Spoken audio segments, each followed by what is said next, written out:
கருணையினால் 30வது பீடமாக இருக்கக்கூடிய அசினாபுரம் ஜெயந்தி பீடம், முக்தி பீடம் நேற்றைய தினத்தில் நிறைவடைந்தது.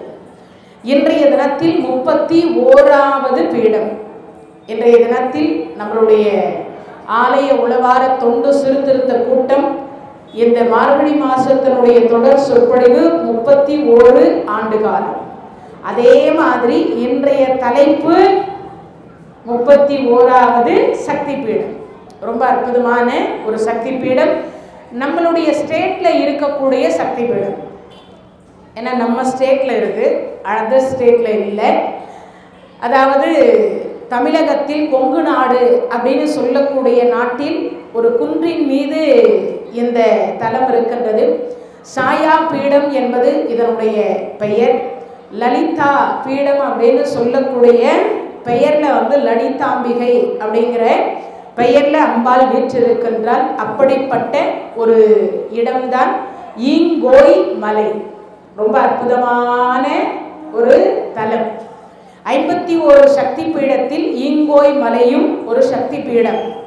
அந்த ஈங்கோய் மலையை மாணிக்கவாசக பெருமானும் போற்றி திருவாசகத்தில் பாடியிருக்கிறார். ஈங்கோய் மலை எம் எந்தால் போற்றி பங்கு ஆர் பழனத்து அழகா போற்றி அப்படின்னு திருவாசகத்தில் ஒரு வாசகமாக இருக்கின்றது. இந்த ஈங்கோய் மலை யார் யாரெல்லாம் பாடல் பெற்றதுன்னா 4 பாடியிருக்கிறார். 4 ஞானசம்பந்தர் பாடியிருக்கிறார், திருநாவுக்கரசு பெருமான் பாடியிருக்கிறார், சுந்தரமூர்த்தி சுவாமிகளும் பாடியிருக்கிறார், அதே போல மாணிக்க வாசக பெருமானும் பாடியிருக்கிறார். திருப்புகழ் பாடி அருளி கொடுத்த அருணகிரி பெருமானும் இந்த ஈங்கோய் மலையை பாடி அருளி கொடுத்திருக்கிறார். அதே மாதிரி சிவபெருமானை எதிர்த்து வாதம் புரிந்த நக்கீரர் பெருமானும் இந்த தலத்தை பாடி அருளி கொடுத்திருக்கிறார். அப்பன்னா மொத்தத்தில் 6 பெருமான்கள் இந்த தலத்தை பாடி அருளி கொடுத்தது. நமக்கு தேவார பாடல்கள் பெற்ற தலம் 200 என்னது இது? ஒவ்வொருத்தரும் ஒவ்வொன்று சொல்றீங்க. 247ன்னு ஒரு அடியார் சொல்றார். 247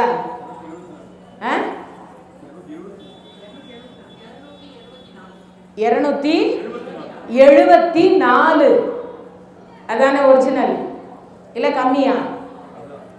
மாற்றி சொல்லிட்டார். 47 4 முன்னாடி போடணும் இல்லை பின்னாடி. அப்போ அந்த தலத்தில் 63வது தலம் இந்த ஈங்கோய் மலை. இது எங்க இருக்கு? முதல்ல அதை தெரிஞ்சுப்போம். இந்த ஈங்கோய் மலை என்று சொல்லக்கூடியது குளித்தலையிலிருந்து பக்கத்தில் ஒரு 3 கிலோமீட்டர் அல்லது ஒரு 5 கிலோமீட்டர் தொலைவில் இருக்கு. குளித்தலை வழியாகவும் போகலாம், முசிறி என்று சொல்லக்கூடிய வழியாகவும் இதற்கு போகலாம். அதே மாதிரி இந்த தலம் என்று சொல்லக்கூடியது எவ்வளவு சிறப்பு வாய்ந்தது, யாரெல்லாம் வழிபாடு செய்திருக்கிறார்கள், இந்த தலத்துக்குரிய வரலாறு என்ன, இதை முதல்ல நாம் ஒவ்வொன்றா பார்த்து கொண்டே வரலாம். இது ரொம்ப அற்புதமான ஒரு தலம் என்பது இந்த தலம். ஏன்னு கேட்ட இந்த தலத்தில் வீற்றிருக்கக்கூடிய சிவபெருமான் மரகதத்தினால் ஆன சிவபெருமான். அதனால பேரே என்ன வருது? மரகதா அலேஸ்வரர் அப்படின்னு சொல்லுவாங்க. மரகத சலேஸ்வரர் அப்படின்வாங்க. மரகதா சலேஸ்வரர் அவருடைய திருநாமம். மரகதாம்பிகை அப்படின்னு சொல்லுவாங்க. இப்போ அந்த தலத்தை யாரெல்லாம் வழிபாடு செய்தார்கள் முதல்ல நம்ம அதை பார்க்கலாம். இந்த தலத்துக்குரிய கிட்டத்தட்ட 560 படிக்கட்டுகள் அமைந்த ஒரு தலம். குன்றின் மீது அமர்ந்திருக்கக்கூடிய ஒரு தலம்.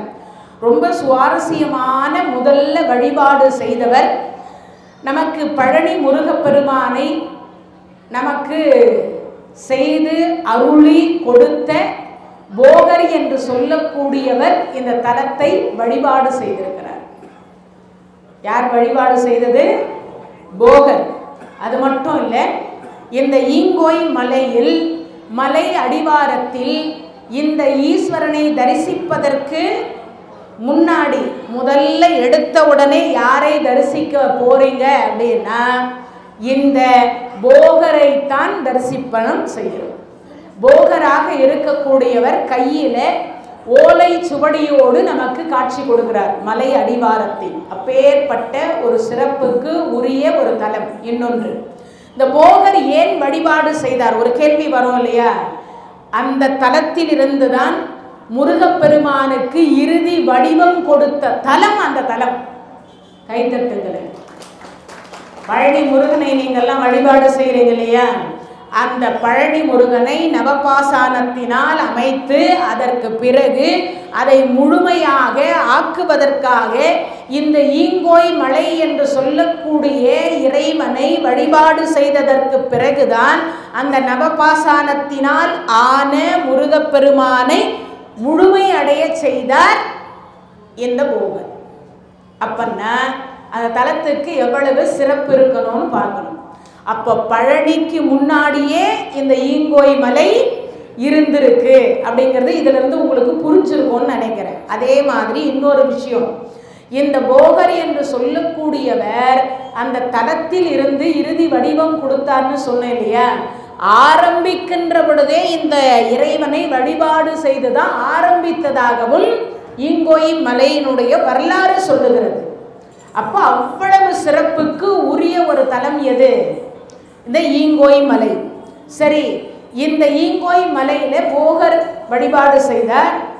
அதற்கு அது மட்டும் இல்லாமல் அங்கு முருகப்பெருமானுடைய சிலை செய்தார். இது எல்லாருக்கும் இப்போ தெரிஞ்சுக்கிட்டீங்க. அதே மாதிரி இன்னொரு விஷயம் என்னன்னு கேட்டீங்கன்னா, இந்த தலத்தில் மட்டும்தான் 18 சித்தர்கள் ஒன்று கூடி சத் சங்கம் அப்படின்னு சொல்லக்கூடிய சங்கத்தை நிறுவி அங்கு என்னெல்லாம் செய்யலாம், என்னெல்லாம் செய்யக்கூடாது, உலக மக்களுக்கு எது நன்மை எது தீமை. மாநாடு நடத்துகிறோம் இல்லையா? இப்பெல்லாம் நாம் எல்லாம் எதுக்கோ மாநாடு நடத்துகிறோம். ஆனால் இந்த 18 சித்தர்கள் எதுக்கு மாநாடு நடத்தினாங்களா? எதுக்கு? பூமிக்கு வாழக்கூடிய மனிதர்களுக்கு எது நல்லது எது கெட்டது. அது மட்டும் இல்லை, இந்த கெட்டது வரக்கூடிய காலத்தில் இப்பெல்லாம் இயற்கை சீற்றம் அதிகமாக வருது இல்லையா? இந்த இயற்கை சீற்றத்தில் இருந்தா இருக்கட்டும், இல்லை பேர் ஆபத்து பேர் அழிவு என்று சொல்லக்கூடியது நீரினால், நெருப்பினால், காற்றினால், ஆகாயத்தால், பூமியால், பஞ்சபூதங்களால் ஏற்படாத வண்ணம் யாரை வணங்கினால் உலக மக்கள் இது ஏற்படாது. இது அத்தனையும் பேசிய ஒரு இடம் எதுன்னு கேட்டா ஈங்கோய் மலை. அப்போ இந்த 18 சித்தர்களும் ஒன்று கூடக்கூடிய ஒரு இடமாக ஈங்கோய் மலை விளங்கி இருக்கின்றது ஆதி காலத்தில். வான்மீகர் அப்படின்னு சொல்லக்கூடிய முனிவர், சட்டமுனி, பதஞ்சலி முனிவர், அகத்திய முனிவர், போகர், கமலமுனி, திரு மூலர், குதம்பை சித்தர், கோரக்கர், தன்வந்திரி, சுந்தர ஆனந்தர், கொங்கணர், ராமதேவர், நந்தீவரர், இடைக்காடர், மச்சமுனி, கருவூரர், பாம்பாட்டி சித்தர், மொத்தம் 18 பேர். இந்த 18 பேரும் உலக நன்மை என்று சொல்லக்கூடியதற்காக சற்சங்கம் என்று சொல்லக்கூடிய சங்கத்தை அமைத்து அங்க கிட்டத்தட்ட வருடத்திற்கு ஒரு முறை மாநாடு நடத்தி உலக நன்மையின் பொருட்டு அந்த மாநாடு அமைந்ததா. அப்போ யோசித்து பாருங்க, அவ்வளவு சிறப்புக்கு உரிய ஒரு மலை எது? இந்த ஈங்கோய் மலை. சரி, இதுக்கு ஏன் இந்த ஈங்கோய் மலை அப்படின்னு பேர் வந்தது அப்படின்னு ஒரு கேள்வி வரும் இல்லையா? இப்போ ஏற்கனவே இது வந்து பார்த்தீங்கன்னா திருச்சியிலிருந்து குளித்தலை போயிட்டு குளித்தலையிலிருந்து போகக்கூடியது. ஏற்கனவே சொல்லியிருக்கேன், இந்த தென்னாடு சைடு தான் அதிகமான என்ன இருக்கு, கோயில்கள் அதிகம். அது மட்டும் இல்லை, பக்தியும் அதிகம். பக்தியும் அதிகம். கோடி கோடியா செல்வம் இருக்கும். ஆனால் அவர்கள் சாதாரணமாக வந்து இறைவனை வழிபாடு செய்வாங்க. எந்த ஒரு பந்தா இல்லாமல், எந்த ஒரு நான் என்கின்ற அகம்பாவம் இல்லாமல், எந்த ஒரு நான் என்கின்ற அகம்பாவம் இல்லாமல் 1 லட்ச ரூபாய்க்கு அன்னதானம் பண்ணிட்டா கூட தன் வாயினால நான் 1 லட்ச ரூபாய்க்கு அன்னதானம் பண்ணேன்னு பேர் போட்டுக்க மாட்டாங்க.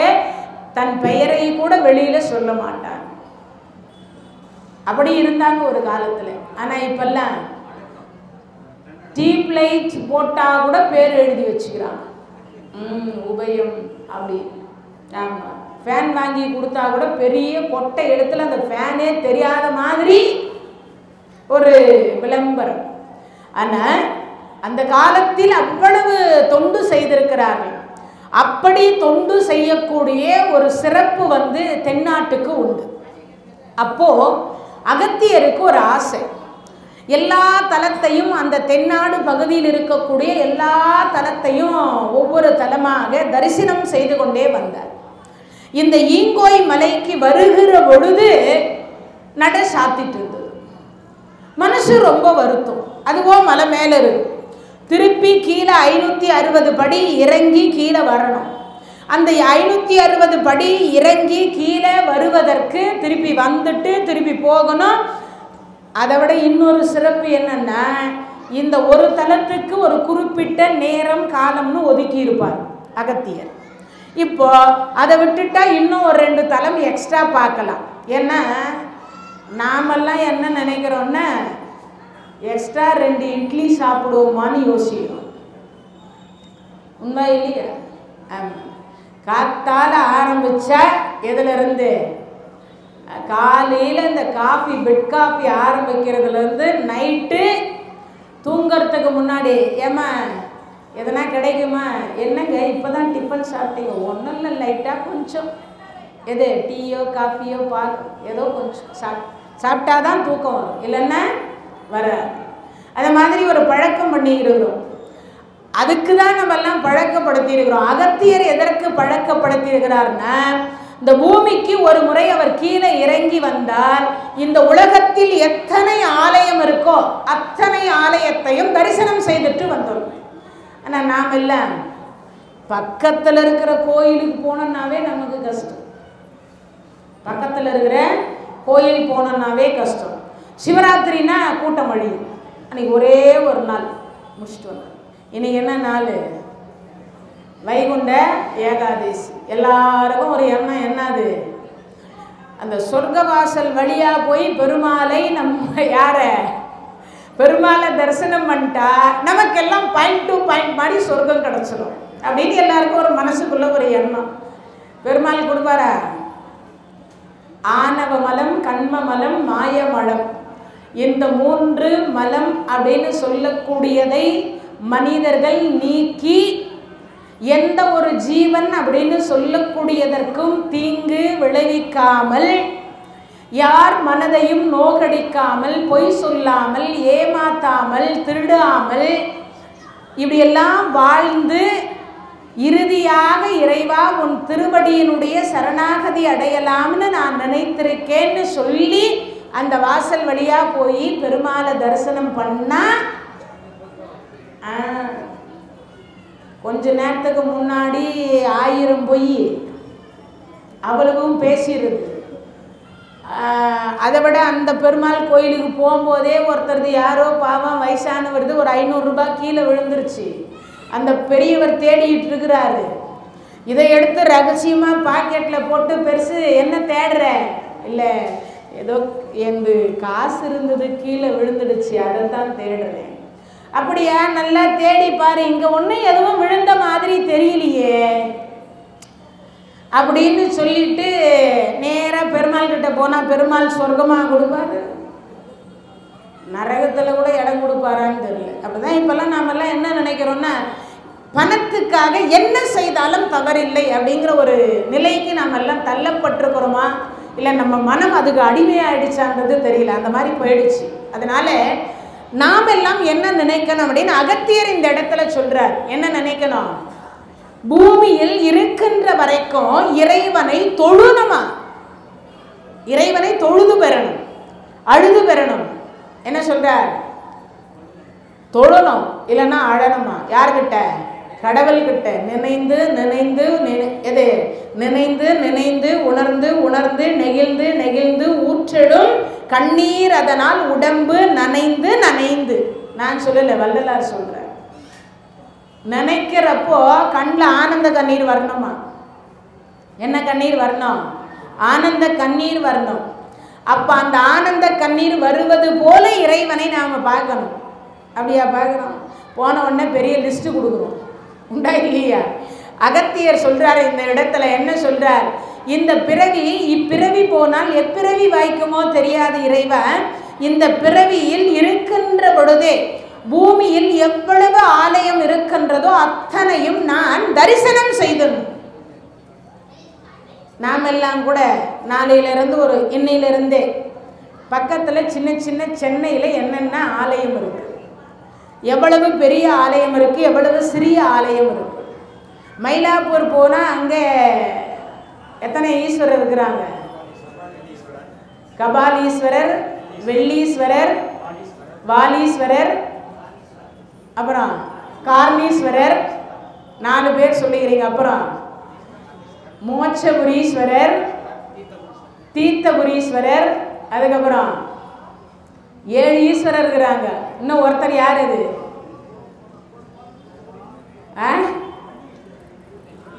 வெள்ளீஸ்வரர் கபாலீஸ்வரர் கோயில் பக்கத்திலேயே இருப்பார். யாருக்கெல்லாம் கண்ணு பார்வை குறைபாடு இருக்கோ, யாருக்கெல்லாம் கண்ணில் இளமையிலேயே பிரச்சனை இருக்கோ அவங்கெல்லாம் கண்மலர் வாங்கி சாத்தனைங்கன்னா வெள்ளீஸ்வரர் திருவருள் தருவார்.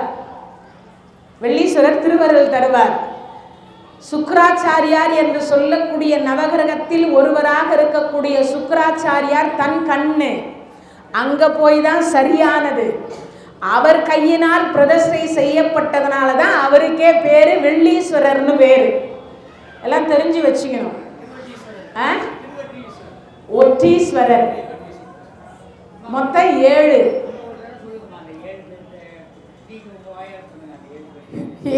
ஈஸ்வரர். கபாலீஸ்வரர், வெள்ளீஸ்வரர், வாலீஸ்வரர், மோட்சபுரீஸ்வரர், அதுக்கப்புறமா இருக்கக்கூடியது எது? ஒற்றீஸ்வரர், கார்ணீஸ்வரர், மோட்சபுரீஸ்வரர். இவங்க எல்லாருமே 7 தலங்கள் சிவாலயம். ராகு கேதுன்னு சொல்லக்கூடிய 2 தலம் அங்கேயே இருக்கு. அம்பாளுக்குரிய தலம் அதுதான் முண்டக கண்ணி அம்மனோ, இன்னொன்று கோலவிழி அம்மனோ. கார்ணீஸ்வரருக்கு ஆப்போசிட்ல இப்படி கொஞ்சம் உள்ள நுழைஞ்சிங்கன்னா இருக்கும். மொத்தம் 9 நவகிரக தலம் என்று சொல்லக்கூடியது அந்த இடத்துல இருக்கு. ஆனால் யாருக்கெல்லாம் இந்த சென்னையில் பிறந்து வளர்ந்திருக்கக்கூடியவங்களுக்கு எத்தனை பேருக்கு இந்த தலம் இருக்குன்னு தெரியும்? கபாலீஸ்வரரை தெரியும், கார்ணீஸ்வரரை தெரியும், வெள்ளீஸ்வரரை தெரியும். மற்ற ஈஸ்வரர்களுக்கு தெரியாது, அதிகமாக தெரியாது. அப்படின்னா என்ன அர்த்தம்? முண்டக கன்னியம்மனை தெரியும், ஆனால் கோலவெளி அம்மனை பெரும்பாலும் தெரியாது. பக்கத்திலேயே இருக்கு. வாலீஸ்வரருக்கு பக்கத்திலேயே அதுவும் வரும். அப்போனா என்ன அர்த்தம்? நான் எதுக்கு இதை சொல்கிறேன்னா, இந்த சென்னைக்குள்ளே என்னென்ன தலங்கள் இருக்குது, அட்லீஸ்ட் நம்மளால் வெளியூருக்கு போங்கன்னு நான் சொல்லவே இல்லை. இங்கே இருக்கக்கூடிய தலங்களையாவது தரிசனம் செய்யுங்கன்றேன். இங்கே இருக்கக்கூடிய தலங்களை மட்டுமே, சென்னையில் இருக்கக்கூடிய அருகாமையில் இருக்கக்கூடிய தலங்களை மட்டுமாவது தரிசனம் செய்யுங்கன்ற. எப்போ நேரம் கிடைக்குதோ பீச்சுக்கு போனோம், பார்க்குக்கு போனோம், ஹோட்டலுக்கு போனோம், பீஸா ஆர்டர் பண்ணோம், பர்கர் ஆர்டர் பண்ணணுன்ற வேண்டாம். அதுக்கெல்லாம் எப்படி உங்களுடைய உடம்பு நாக்கு டேஸ்ட்டுக்கெல்லாம் ஒத்துழைப்பு தருதோ அதே போல் மனத்தினுடைய ஆன்மாவினுடைய நலத்துக்கும் சிலதெல்லாம் சேர்த்து வச்சுக்கோங்கன்றேன். வேற ஒன்றும் சொல்லலை. அகத்தீஸ்வரர் பூமிக்கு எழுந்தருளி இப்போ எல்லா தலத்தையும் சிவாலயத்தை தரிசனம் செய்து வருகிற பொழுது இந்த ஈங்கோய் மலை என்று சொல்லக்கூடிய சிவபெருமானை தரிசிக்க வருகிற பொழுது நடை சாத்திட்டாங்க. நான் கிட்டத்தட்ட 7 முறை போனேன் சிதம்பரத்துக்கு. 7 முறையே எனக்கு தரிசனம் கொடுக்கல. 7 முறை நான் தரிசனம் பண்ண முடியல. அவரு நீ வேணா இன்னும் உனக்கு இருக்குதுன்னு வச்சுக்கிறாரு. ஏன்னா நிறைய பேர் சொல்வீங்க இல்லையா, என்ன இந்த அம்மா ஆன்மீகத்திலேயே இருக்காளே, இந்த அம்மா எல்லா கோயிலையும் பார்த்துட்டு இருப்பாங்க. 7 முறை எனக்கு காட்சி கொடுக்கல. நடராஜருக்கு பக்கத்துலேயே பிள்ளையார் கோயில் கும்பாபிஷேகம் நடக்குது, வர்ணனை முடிச்சுட்டு ஓடலான்னு ஓடுறேன், நடை சார். அதுக்கப்புறம் ஒரு முறை நானும் என் கணவரும் போய் சித்திரை வைகாசி வெயில் செருப்பை விட்டுட்டு போயிட்டோம். என் கணவர் நடந்து முன்னாடி போகிறார், நான் பின்னாடி போகிறேன். என் கணவருடைய கால் மொத்தம் கொப்பளம் வந்துட்டு அவரால் நடக்கவே முடியல. நான் அவரை கவனிக்கிறதா, நடராஜரை பார்க்குறதா? கணவனே கண் கண்ட தெய்வம் இல்லையா? அவர் நான் சொல்லிட்டேன், சுவாமி நான் நடராஜரை நாளைக்கு பார்த்துக்கிறேன், நீங்கள் இன்னைக்கு வாங்க. ஆமாம், அப்படியே இருந்து கடைசியாக பார்த்தீங்கன்னா நான் வேற ஒரு தலத்துக்கு போயிட்டு அவசர அவசரமா வருகிற பொழுது எதாச்சியா பங்குனி உத்தர தண்ணிக்கு காட்சி கொடுக்குற எப்படி இருக்கும் பாருங்க. அது மட்டும் இல்லை, எனக்கு முன்னாடி என் கூட வந்தவங்களுக்கு எல்லாம் கூட கொஞ்சம் லேட்டாக கிடச்சிது. ஆனால் நான் கடன்னு ஓடி போய் தரிசனம் பண்ணிட்டு அதில் ஒரு சிவாச்சாரியார் கூப்பிட்டு விபூதி கொடுத்தார், பிரசாதம் கொடுத்தார், வில்வம் கொடுத்தார். அதை விட கொடுமையான விஷயம் என்ன தெரியுமா? இத்துணுண்டு விபூதிக்கு 2000 வாங்குவாங்க. ஆனால் அது என்னமோ தெரியல, அவர் என்னை கூப்பிட்டார், அவராகவே கொடுத்தார், அவராகவே பிரசாதம் கொடுத்தார், அவராகவே எல்லாம் கிடச்சிது. அப்போ தான் நான் நினச்சேன், நீ ஏன் இந்த கூட்டத்தில் எல்லாம் ரொம்ப கஷ்டப்பட்டு தரிசனம் பண்ணுற, நான் உனக்கு ஃப்ரீயாக இடம் கூப்பிட்டு வச்சு தரிசனம் கொடுக்குறேன்னு அவ்வளவு எளிமையான முறையில் தரிசனம் பண்ணேன். இது எதுக்கு சொல்கிறேன்னா, என் கர்ம வினை தீராமல் அவன் அருளாலே அவன் தாள் வணங்கி அவனன்றி ஓர் அணுவும் அசையாது. 7 முறை எனக்கு காட்சி கொடுக்காத இறைவன் 8வது முறை கூட்டு வச்சு காட்சி கொடுத்தாருன்னா எனக்கு எவ்வளவு ப்ளஸ் பாயிண்ட் இல்லையா? அப்போ யோசித்து பாருங்க எல்லாருக்குமே.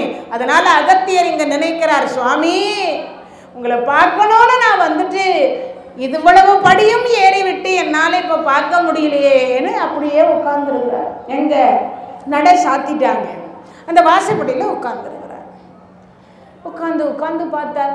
எப்போ சிவாச்சாரியார் வந்து 560 படியை ஏறி அவர் ஆலயத்தை திறந்து அதுக்கப்புறம் நம்ம எப்போ பார்க்கறது இப்படி யோசிச்சுட்டு அங்கே இருக்கிற நேரம் பார்த்து அசரீதி சொல்லுது, கீழே ஓடிக்கொண்டிருக்கக்கூடிய காவேரியில் குளித்து விட்டு வா, அகத்தியரே உனக்கு நான் காட்சி கொடுக்கிறேன்னா. நேராக அங்கே போய் குளிச்சார். குளிச்சு முடிச்ச உடனே ஈஸ்வரா அப்படின்னு நினைக்கிறார். உடம்பு ஈயா மாறி போச்சு. அப்படி ஈயா மாறின உடனே ஓ இதுக்கு தான் நம்மளை போய் குளிக்க சொன்னாரோன்னு அங்கே நீராடிட்டு மேலே வருகிற பொழுது சாவி துவாரத்தின் வழியாக ஈ சொரூபத்தில் போய் இந்த இறைவனை அகத்தியர் தரிசித்ததனால ஈங்கோய் மலை. அவ்வளவு சிறப்புக்கு உரிய ஒரு இடம். அப்போ நாம் எல்லாம் பார்க்கணுமா வேண்டாமா? ஒரு முறையாவது பார்க்கணுமா வேண்டாமா? நம்ம ஸ்டேட்டில் நம்ம எதில் தமிழ்நாட்டுக்கு உள்ளர இருக்கக்கூடிய தலம். அதனால ஒரு முறையாவது அவரை போய் தரிசனம் செய்யணும். அப்படிப்பட்ட ஒரு சிறப்புக்கு உரிய ஒரு பெருமான் வந்து ஈங்கோய் மலை மரகதாலேஸ்வரர் அப்படின்னு சொல்லக்கூடிய இறைவன். இங்க அடுத்து யார் வணங்கியிருக்கா? இப்போ ஒருத்தரை தெரிஞ்சுக்கிட்டீங்க, அடுத்து யார் வணங்கியிருக்கா அப்படின்னு சொன்னீங்கன்னா, இந்த தலத்தில் தான் முசுகுந்த சக்கரவர்த்தி என்று சொல்லக்கூடியவர் அவருடைய திருக்கரத்தால் அந்த கோயிலை திருப்பணி செய்து இருக்கக்கூடிய ஒரு தலம். இந்த முசுகுந்த சக்கரவர்த்தி யாருன்னு யாருக்காவது தெரியுமா? அவர் முதல்ல வந்து அவருடைய வரலாற்றை படித்தவங்களுக்கு தெரிஞ்சிருக்கும். ஏற்கனவே நான் சொல்லியிருக்கேன். சிவராத்திரி அன்றைய தினத்தில் பார்த்தீங்கன்னா கைலை மலையில் எல்லா பகுதியும் சுற்றிட்டு வந்தார். சாப்பாடு கிடைக்கல. அன்னைக்குன்னு பார்த்து சாப்பாடு கிடைக்கலையேன்னு சரி பொழுது விடிகிற வரைக்கும் நம்ம மறுபடியும் உட்காந்துருக்கணும். இருட்டிடுச்சு. இருட்டின உடனே எங்கன்னா மரம் தேட முடியுமா? எந்த மரத்துக்கும் போக முடியாது. ஒரு மரத்தில் ஏறி உட்காரலான்னா ஏறி உட்கார்ந்த மரம் வில்வ மரம். ஏறி உட்கார்ந்த மரம் வில்வ மரம். இப்போ அந்த வில்வ மரத்தில் உட்கார்ந்தாச்சு. ஆனால் பசி வந்தால் என்ன போகும்? பத்தும் போகும். ஆனால் பசி இருந்தால் என்ன வராது? தூக்கம் வராது. பசி இருந்தால் என்ன வராது? தூக்கம் வராது. இப்போ இந்த குரங்குக்கு தூக்கம் வரல, என்ன செய்வது? பொழுது விடுகிற வரைக்குமோ நேரம் போகணும், அதுக்கு ஏதாவது ஒரு வேலை செய்யணும் இல்லையா? இந்த இலையை பிச்சு பிச்சு போட்டது. அப்போ கீழே உட்காந்து அம்மையப்பர் யாரு? சொர்ணாம்பிகம் திருக்காரணீஸ்வரரும் அப்பதான் சிவபெருமான் நினைக்கிறாராம். அன்னைக்குன்னு பார்த்து அம்பாள் மடியில தலை வச்சு சிவபெருமான் படுத்துருக்கார். சிவபெருமான் தலை வச்சு படுத்துருக்கார். இந்த தலை வச்சு படுத்துன்ற இந்த சிவபெருமான அந்த இலையை கிள்ளி போட்டுதான் அன்னைக்கு இரவு சிவராத்திரி. இப்போ போடுற நேரம் என்னன்னு பார்த்தீங்கன்னா 1 மணியிலிருந்து 12லேருந்து 3 மணி வரைக்கும் 3வது ஜாமம். இப்போ அது பூஜை வந்து 3வது ஜாமம். இப்போ அந்த பூஜை செய்து கொண்டே இருக்கு. அம்பாளுக்கு வந்துச்சு கோபம். என்ன கோபம்? கிட்டத்தட்ட என் கணவர் ஆடியோட ஆடி, அமாவாசையோட அமாவாசை, கிருத்திகையோட கிருத்திகை, பௌர்ணமியோட பௌர்ணமி, பொங்கலோட பொங்கல், தீபாவளியோட தீபாவளி, சிவராத்திரியோட சிவராத்திரி இருந்தா கூட பரவாயில்ல. அவர் எப்பயாச்சும் ஒரு யுகத்துக்கு ஒரு முறை தான் அம்பாள் கிட்ட அப்படி கொஞ்ச நேரம் மனைவியை பார்த்து கொஞ்சுவார். கொஞ்சுவார்னா சிவபெருமான் சிவனேன்னு இருக்கிறவர். கொஞ்ச நேரம் அம்பாளுடைய ஏன்னா ஆசை, மனைவின்னு ஒருத்தி இருந்தால் அவளுக்கு ஆசைன்னு ஒன்று இருக்கும் இல்லையா? அதனால கொஞ்ச நேரம் அப்படி தலையை வச்சு படுத்து தான் பார்ப்போம். ஏன்னா அப்படி தலையை வைத்து ஒன்றாக உட்காந்து பேசுகிறாங்க. யாருக்கு சொர்க்கம் கொடுக்கலாம், யாருக்கு நரகம் கொடுக்கலாம், யாருக்கு திருக்கைலாயம், இப்படியெல்லாம் இருக்கும் இல்லையா? அப்படி இருக்கும் சமயத்தில் கோபம் வந்தது. என் கணவர் எங்கிட்ட பேசுகிற நேரமே கொஞ்ச நேரம், அதையும் இந்த குரங்கு கெடுக்குது. கோபமாக பார்த்தாங்களா அந்த அம்மா. உடனே சிவபெருமான் சொன்னார், அம்பிகை அம்பிகை அம்பிகைன்னாரா. என்ன சுவாமி, ஏன் அவ்வளவு கோபமாக பார்க்குறேன்? சுவாமி, நீங்கள் என் மடியில் தலை வச்சு படுக்கிறதே அரிதிலும் அரிது. அந்த நேரம் பார்த்து இந்த குரங்கு இடைஞ்சல் பண்ணுற மாதிரி இருக்கு. அம்மா, இன்னைக்கு என்ன ராத்திரி? சிவராத்திரி.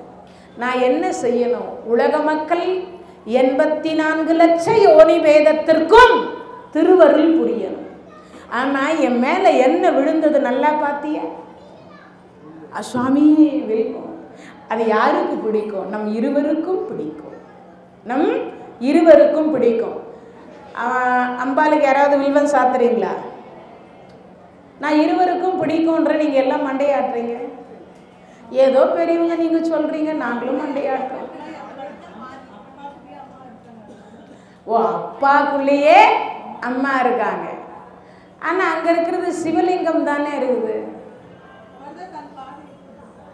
உடம்புல பாதியை கொடுத்துருக்கிறார். தெரிஞ்சு வச்சுக்கணும்.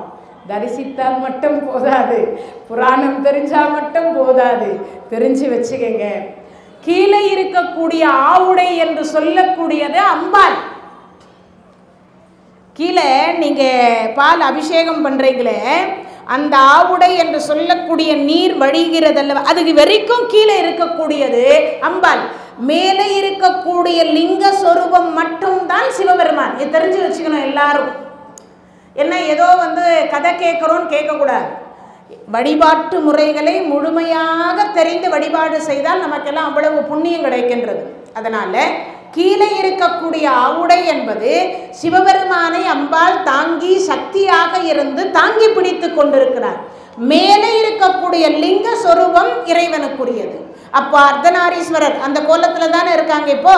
அதனால் எனக்கு என்ன பிடிக்கும் அப்படின்னு சொல்லுகிற பொழுது நமக்கு என்ன பிடிக்கும்? இருவருக்கும் சேர்ந்தது எது? வில்வம் இல்லையே. அதனால தான் யாவர்க்குமாம் இறைவனுக்கு ஒரு பச்சிலை, யாவர்க்குமாம் பசுவிற்கு ஒரு வாய்வரை, யாவர்க்குமாம் உண்ணும் போது ஒரு கைப்பிடி, யாவர்க்குமாம் பேசுகிற பொழுது இன்னுரை தானே. யாருடைய வாக்கு?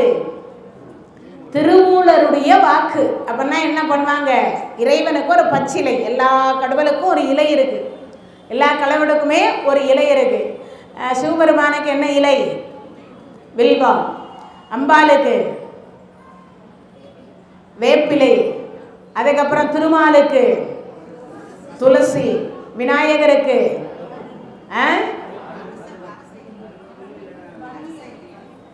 வன்னிய இலை. என்ன இலை? ஒவ்வொரு முறையும் பிரசங்கத்தில் நினைவுபடுத்தி சொல்கிறேன். வன்னிய இலை தான். அருகம் புல், அது இலை தான். நான் கேட்டது என்ன கேட்டேன்? வன்னிய இலை. வன்னிய மரத்துக்கு கீழே இருக்கக்கூடிய பிள்ளையார் அப்படின்னு சொல்லக்கூடியவருக்கு அதிக பலன், இரட்டிப்பு பலன். எல்லாரும் தெரிஞ்சு வச்சுக்கோங்க, இரட்டிப்பு பலன் அதிகம். பிள்ளையார் கோயில் இருந்தால் அந்த பிள்ளையாருக்கு என்ன மரம்? வன்னிய மரத்துக்கு கீழே பிள்ளையார் இருந்தால் 2 மடங்கு அதிகம்னு அர்த்தம் இல்லை, 3 மடங்கு திருவருள் கிடைக்கக்கூடிய ஒரு இடம்னா வன்னிய மரத்துக்கு கீழே இருக்கக்கூடிய பிள்ளையாருக்கு அதிக திருவருள் கிடைக்கும். ஏன்னு யாருக்காவது தெரியுமா? ஆண் மரம் அரச மரம், பெண் மரம் வேப்ப மரம். அர்த்தநாரீஸ்வர மரம் என்று சொல்லக்கூடிய ஆண் பாதி பெண் பாதி, சிவன் பாதி அம்பாள் பாதியாக இருக்கக்கூடிய ஒரே ஒரு மரம் எதுன்னு கேட்டால் அது வன்னிய மரம். அந்த மரத்துக்கு அடியில் இருக்கக்கூடிய பிள்ளையாருக்கு சக்தி அதிகம். அந்த இலை பழுத்து அது மேலே விழும். எங்கள் அப்பா அம்மா ஆசீர்வாதம், உங்களை எல்லாரும் கூட நான் ஏற்கனவே சொல்லியிருக்கேன், வன்னிய இலை ஒரே ஒரு இனுக்கு அந்த பிள்ளையார் மேலே வச்சுட்டிங்கன்னா அவங்க அப்பா அம்மா அவர் ஆசீர்வாதம் பண்ணுறதுனால அவர் நமக்கு சேர்த்து மூவருடைய திருவருள் கிடைக்கக்கூடிய ஒரு பாக்கியம் அந்த ஒரு நாளில் கிடைக்குது. அதனால தான் சொன்னார், யாவர்க்குமா இறைவனுக்கு ஒரு பச்சிலை. இப்போ இன்னொரு கடவுள் இருக்கார் முருகர், அவருக்கு என்னது தவனம், மறி கொழுந்து. தெரிஞ்சு வச்சுக்கங்க, முருகர் கோயிலில் எல்லா கோயிலுமே அறுவடை வீட்டு கோயிலில் பச்சை சாற்றுதல் என்ற ஒரு முறை இருக்கு. அன்னைக்கு பூக்கள்னால அலங்காரம் பண்ண மாட்டாங்க, வெறும் தவனத்தினாலும் மறி கொழுந்தினால் மட்டும்தான் அவருக்கு மாலையிட்டிருப்பாங்க. அப்பேற்பட்ட ஒரு முறை என்பது அது மட்டும் இல்லை. முருகன் கோயிலுக்கு போனீங்கன்னா நீங்களாம் என்ன வேட்டி கட்டுறீங்க? பச்சை கலர் வேட்டி தான் கட்டுவீங்க. என்ன கலரு? பச்சை கலர் வேட்டி கட்டுவீங்க. அதுக்கு என்ன காரணம் அப்படின்னா, அந்த பச்சை சாற்றுதல் என்பது யாருக்கு பிடித்தது?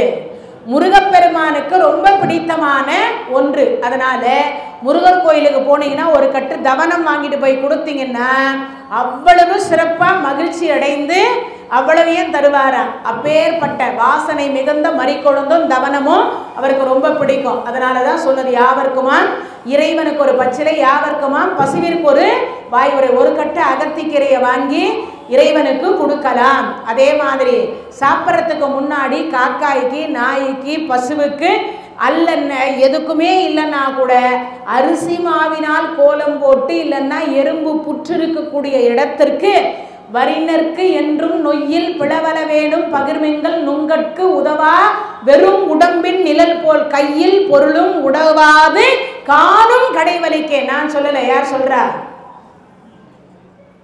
அருணகிரி பெருமான் கந்தர் அலங்காரத்தில் சொல்றார். வரினர்க்கு நொய்யில் பிளவல வேணும். அரிசியில 4 பங்கா உடைச்சா நொய், அந்த நொய்யில பிளவல வேணும், எறும்பு புத்துக்கு போடுங்கன்றார். நாம் எல்லாம் தேங்காய் முடியல எறும்பு ஏறினாவே நாங்கள்லாம் வெயிலில் கொண்டு போய் தட்டுவோம். போன வருஷம் இதே மாதிரி கதை சொல்லிக்கிட்டே இருந்த அடையார் பெரியபாளையத்தம்மன் கோயிலில் அங்கே ஒரு அம்மா எழுந்து வந்து சொன்னான், இல்லை மேடம், நாங்கள் ஸ்டவ் பற்ற வச்சு தோசை தவா வச்சு அது மேலே கொண்டு போய் தட்டுவோன்றாங்கம்மா. நான் என்னன்னு சொல்கிறது சொன்ன எனக்கே ஒரு மாதிரி ஆயிடுச்சு. அவ்வளவு வேகமாக, அதுவும் கேட்டுட்டு இருந்தா அந்த அம்மா எழுந்து வந்து சொன்னான்னா பார்த்துக்கங்களேன், அப்போ எப்படி இருக்கும்னு. நான் சொன்னேன், ரொம்ப புண்ணியவதின்னு, ரொம்ப புண்ணியம் பண்ணியிருக்கேன்னு. நான் எறும்பு புத்துக்கு அரிசி போடுன்றேன். அந்த அம்மா சொல்கிறா, எறும்பு ஏறின எறும்பு நான் இப்படி தான் தட்டுவேன்னு வெளிச்சம் போட்டு சொல்கிறா. நான் என்ன சொல்கிறது?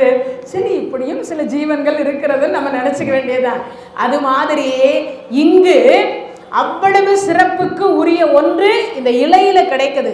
என்ன கேட்டா, இருக்கிறவங்க தாமரை வாங்கலாம், இருக்கிறவர்கள் மலர் மாலை வாங்கலாம், இருக்கிறவங்க என்னென்னமோ வழிபாடு செய்யலாம். ஏழையாக இருந்தால் என்ன செய்ய முடியும்ன்றதுக்காக தான் இறைவன் தன்னுடைய வழிபாட்டில் ஒவ்வொரு இலையை வைத்து கொண்டார். இப்ப இந்த குரங்கு அந்த இலையை பிச்சு பிச்சு போட்டதனால இவ்வளவு விளக்கங்கள் இறைவன் சொல்றார். யாருக்கு? அம்பாளுக்கு சொல்றார். அப்ப எனக்கு பிடிச்சது, நமக்கு பிடித்தது சுவாமி. என்ன விழுந்தது? வில்வம் விழுந்தது. நீ இப்ப எப்படி பார்க்கணும் அம்பிகைன்றார்? கருணையோடு பார்க்கணும். உன் பார்வை எப்படி இருக்கணும்?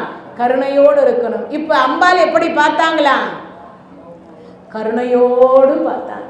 அதை தான் அபிராமி பட்டர் சொல்றார். தனம் தரும், கல்வி தரும், ஒரு நாளும் தளர்வரியா மனம் தரும், தெய்வ வடிவு தரும், நெஞ்சில் வஞ்சமில்லா இனம் தரும், நல்லன எல்லாம் தரும், அன்பர் என்பவருக்கே தனம் தரும் பூங்குழலால் அபிராமி கடைக்கண்களே.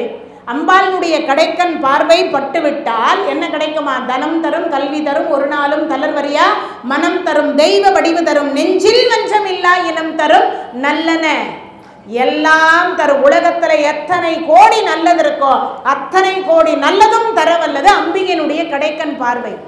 இப்ப அது அந்த அம்மா கருணையோடு பார்த்த உடனே அதுக்கு அறிவு வந்துச்சு. 5 அறிவு இருந்த குரங்குக்கு 6 அறிவு இல்லை, 7க்கு வந்துட்டுது. என்ன பண்ணுச்சான்? இறங்கி வந்தது, அம்மையப்பரை வலம் வந்தது. இறங்கி வந்தது, அம்மையப்பரை வலம் வந்தது. வலம் வந்த உடனே சிவபெருமான் பார்த்தார், 3 உலகத்துக்கு சக்கரவர்த்தி ஆயிரு. எத்தனை உலகத்துக்கு? 3 உலகத்துக்கு உலகத்துக்கு சக்கரவர்த்தியா இருந்தார். அப்ப அந்த 3 உலகத்துக்கு சக்கரவர்த்தியாக இருன்னு சொன்ன பொழுது அந்த குரங்கு சொன்னது, இந்த கைலாயத்தில் மலத்தில் இருக்கக்கூடிய வண்டாக பிறந்தாலும் பிறப்பேன் சுவாமி, நான் பூமிக்கு போக மாட்டேன். ஏன்னா நான் கொடுத்த வரத்தை வாபஸ் எல்லாம் வாங்க மாட்டேன். கொடுத்தா கொடுத்தது தான். எனக்கு இந்த கொடுத்துட்டு வாங்குற பழக்கமெல்லாம் கிடையாது. என்னது? கொடுத்துட்டு வாங்குற பழக்கம் இல்லை.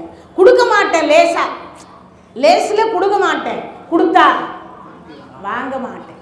அதான் சிவபெருமான். எல்லாம் என்ன நினைக்குவார்னா, பெருமாள் கொடுக்குறாரே பெருமாள் கொடுக்குறாரே பெருமாள் கொடுக்குறாரேன்னு நினைக்கிறாங்க. ஆனால் சிவபெருமான் அப்படி இல்லை. எப்படி? கொடுத்தா 21 தலைமுறைக்கு ரிஜிஸ்டர் பண்ணி வச்சுக்கொண்டிருப்பார். எத்தனை தலைமுறை? 21 தலைமுறைக்கு. ஆனால் இப்போ கொடுத்துட்டு காத்தால கொடுத்துட்டு சாயங்காலமெல்லாம் பறிச்சிக்க மாட்டார். யார் வரு? சிவபெருமான். அப்படியெல்லாம் செய்ய மாட்டார். அப்போ இங்கு சொல்லுகிற பொழுது சொல்றார், கொடுத்தா நான் வாங்க மாட்டேன்னார். இப்போ அந்த குரங்கு சொன்னது, மலத்தில் இருக்கக்கூடிய வண்டாக பிறந்தாலும் பிறப்பேன், இங்க வேற எதுலையும். இதுக்கு உடனே பார்த்தார், அப்பா கொடுத்தா எனக்கு வாங்க தெரியாது. அப்படியானால் சுவாமி ஒரு நிபந்தனை. என்ன நிபந்தனை? பூமியில நான் போய் பிறக்கணும்னா சிவ அடியாராகத்தான் பிறக்கணும். சரி, அப்படியே ஆகுக. சரி, அதுக்கடுத்து சொன்னார், அதே மாதிரி இன்னொரு நிபந்தனை. என்னது? இதே முகத்தோட பிறக்கணும். ஏண்டாப்பா எல்லாம் அழகா பிறக்கல, அழகா பிறக்கணும் தான் வேண்டிப்பா. மூஞ்ச பாரு. சில பேர் திட்டுவாங்கல்ல, குழந்தையவே என்னன்னு மூஞ்ச பாரு, குரங்கு மூஞ்சி. திட்டுமா இல்லையா? எளிமையா சீக்கிரம் வரக்கூடிய வார்த்தை என்னன்னா அந்த மூஞ்ச பாரு. இப்பவும் பெண் பார்க்க போனா குரங்கு மாதிரி இது அந்த மூஞ்சி. ஆமா, மாப்பிள்ளை பார்க்க போனா குரங்கு மாதிரி இருக்குன்றோம். உண்டா இல்லையா? அதை தான் சொல்லி சொல்லி சொல்லுவோம் எல்லாருமே. அது மாதிரி இங்க சொல்லுகிற பொழுது, ஆனா முசுகுந்தர் அழகாக படைக்கணும்னு கேட்கல. அவர் கேட்கறது என்ன? என் முகத்தோடு நான் பிறக்க வேண்டும். உடம்பு வேண்டுமானால் மனித உடம்பு வேண்டும், ஆனால் குரங்கு முகத்தோடு அவதாரம் செய்யணும், பிறக்க வேண்டும்னார். அப்படியே ஆகுக. சிவபெருமானுக்கு ஒரு சந்தேகம். இந்த குரங்கு கிட்ட அவர் கேட்கிறார், ஏண்டாப்பா இந்த முகத்தை வச்சுட்டா எப்படிறான்னு கேட்டார். அது ஒன்றும் இல்லை சுவாமி, ஒவ்வொரு முறையும் நான் கண்ணாடியில் போய் பிறக்கிற பொழுது குரங்குல இருந்து தானே நான் பிறந்தேன், குரங்குல இருந்து தானே நான் பிறந்தேன், குரங்குல இருந்து தானே நான் பிறந்தேன்னு ஒவ்வொரு வினாடியும் நான் என்ன நினைப்பேன்? ஒவ்வொரு வினாடியும் நான் என்ன நினைப்பேன்? பாவம் அதிகமாக செய்யக்கூடாதுன்னு நினைப்பேன். என்ன நினைப்பேன்? பாவம் அதிகமாக செய்யக்கூடாது. இன்னொன்று, பாவம் என் மனம் செய்ய தூண்டினாலும் கூட நாம குரங்கிலிருந்து ஒரே ஒரு நாள் ஒரு வில்வத்தை அர்ச்சனை பண்ணதனால நாம இந்த பிறவி எடுத்திருக்கின்றோம்.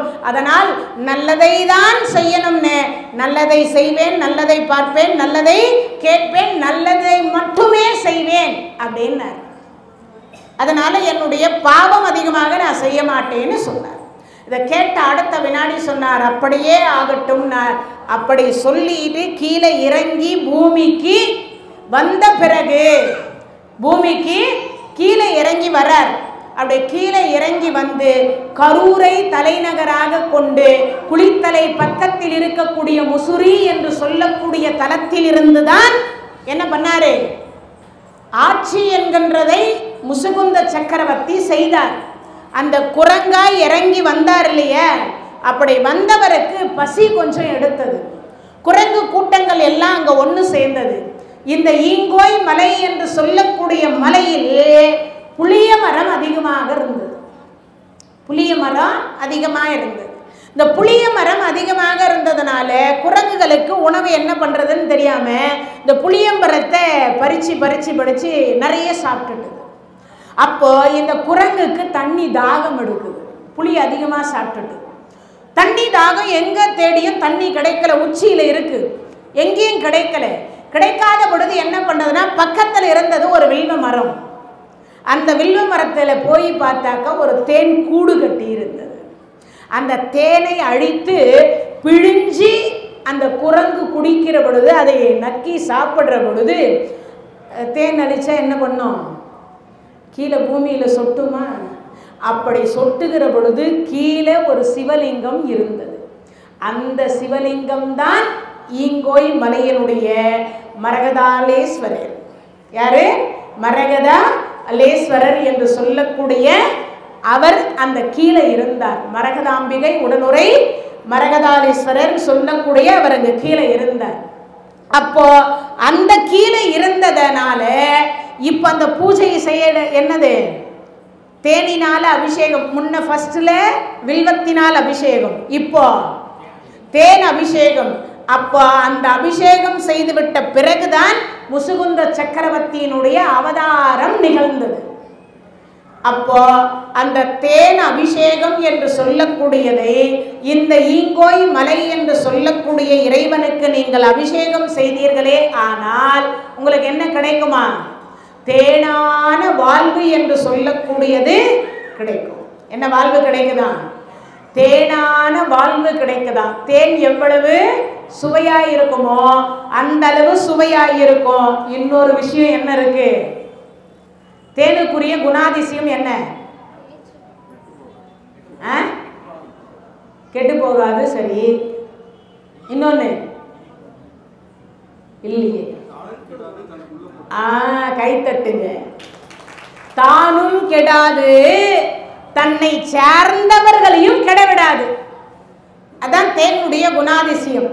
கேரளாவில எல்லாம் பார்த்தீங்கன்னா 100 வருஷம் பழமையான தேன் வச்சிருப்பாங்க. அதில் தான் ஒரு துளி மருந்து வச்சு இந்த தேனை குழைத்து கொடுப்பாங்க. பெரும்பாலும் இந்த கேரளாவில் இருக்கக்கூடிய இந்த நமக்கு மருந்து தயார் பண்ணி கொடுக்குறாங்களே, 100 வருட தேனும் 100 வருட நெய்யையும் பதப்படுத்தி வச்சுக்கினே வருவாங்க. வருஷம் போட்டு ஒவ்வொரு பானை அப்படியே தொங்கிக்கிட்டு இருக்கும். அந்த மாதிரி எடுத்து தான் நமக்கெல்லாம் அதில் வைத்தியம் பண்ணுறாங்க. அதனால தான் தேன் என்று சொல்லக்கூடியது தானும் கெடாது, தன்னை சார்ந்தவர்களையும் கெட விடாது. அதான் தேனினுடைய குணாதிசயம். இப்போ தேனால் அபிஷேகம் செய்த முசுகுந்த சக்கரவர்த்திக்கு என்ன வாழ்வு கிடைச்சது? தேனான வாழ்வு கிடைச்சது. இந்த தகவல் உங்களுக்கு பிடிச்சிருந்தா லைக் பண்ணுங்க, உங்க ஃப்ரெண்ட்ஸுக்கு ஷேர் பண்ணுங்க, மறக்காம எங்க சேனலுக்கு சப்ஸ்கிரைப் பண்ணுங்க.